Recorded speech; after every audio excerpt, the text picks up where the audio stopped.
Hello, and welcome to the People's Light Halloween Craft Tutorial Series. My name is Dylan Jamison, and I am the Assistant Technical Director. Normally this means I get to bring to life the sets for all of our plays, but today we get to create Spooktacular Gnomes.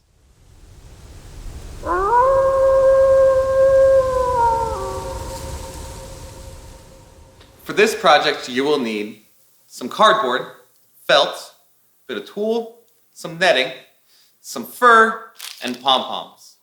You'll also need a straight edge or ruler, we prefer a framing square, pencil, scissors or a box cutter, push pins and tape, a bit of chalk or a bright marker, a hot glue gun, a tall glass. Below this video, you'll also find a link to a pattern for the gnomes created by Laura Kennedy for Little Yellow Wheelbarrow.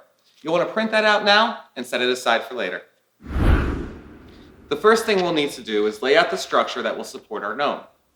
In order to do that, we'll need to lay out two shapes that look something like this. To start, you'll use your framing square to draw a 4-inch line along the bottom of your piece of cardboard. On that line, mark 2 inches at center, and then continue your edge up 11 inches square to your original line, and give yourself another one at that 2-inch mark.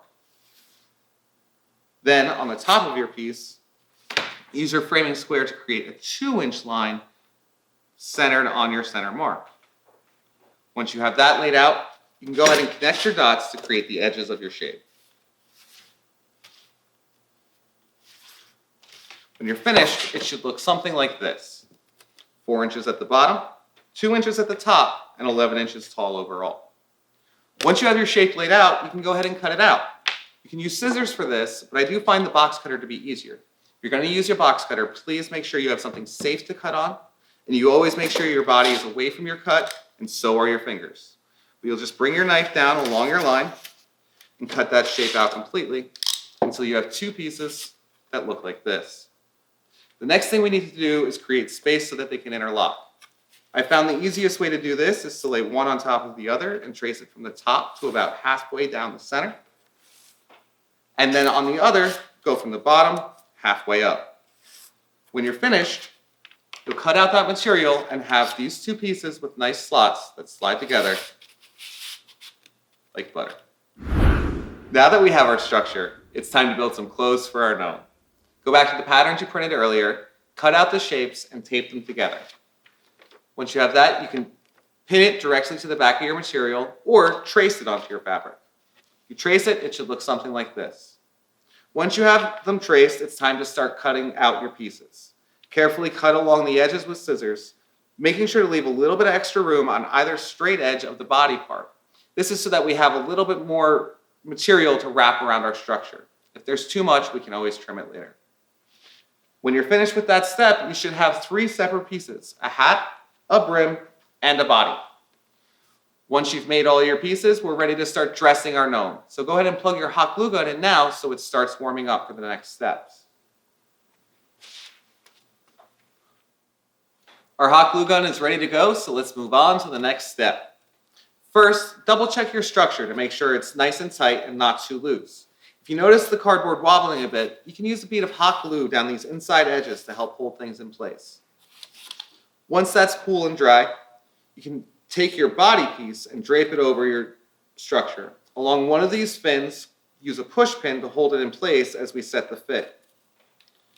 Once that's pinned, you can bring your piece around and make sure that it fits around the whole thing. You want to double check that you're not hanging down too low so it sits flat on the table. And then you can use your chalk to mark right along that edge where we're going to want to cut.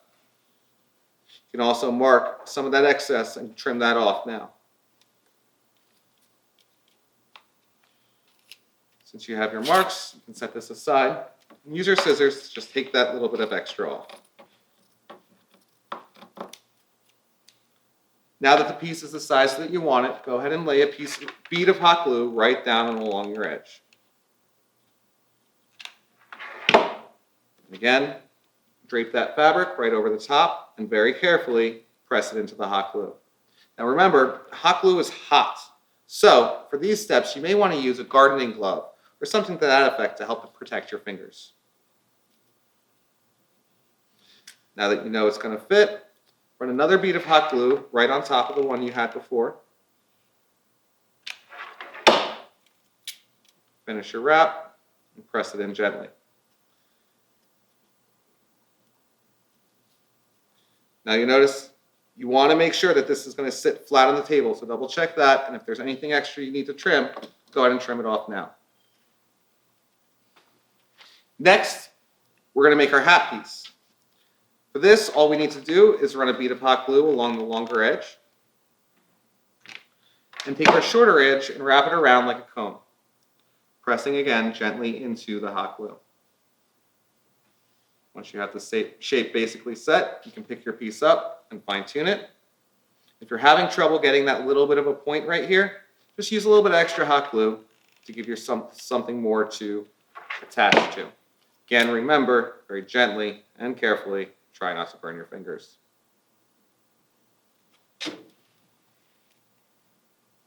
Now the brim. For the brim, we're going to need to fold it in half and make a few cuts. Fold it in half once, and along about center, cut about halfway through your piece of material. Unfold and fold again in the other direction. Again, make the same cut. Now we'll rotate about 45 degrees so that we're cutting across the two triangles that were formed. And finally, one more rotate, one more cut. When you're finished, you should have a brim with 8 little triangle flaps around the inside.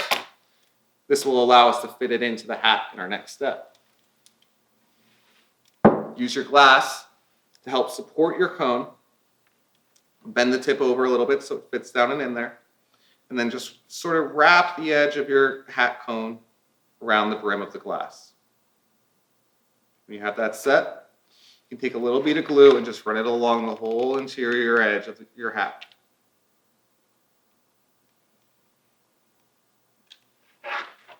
And then quickly, before that makes a mess, press your brim down into your glue.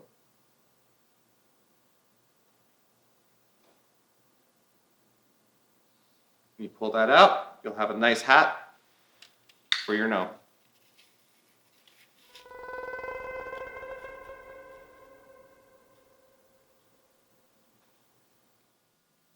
Finally, it's time to dress our gnome and bring it to life. For that, we'll use the construction netting to wrap over the top of the structure and trim along the base so that it sits flat on the table. Then we can use a layer tool to give it a little bit of extra character. All you need to do is drape it over and trim along the bottom. It doesn't have to be pretty. In fact, the more ragged it is, the more character your gnome will have. So just fold it all over and give it a quick little trim to get rid of the excess. The important thing is making sure that it sits flat on your table. Once you have that all set, you can use your hat to hold everything in place and even use a little extra tool to give the hat some bling. Finally, to bring it to life, we'll add the glue to the beard and just stick that right on just below the hat.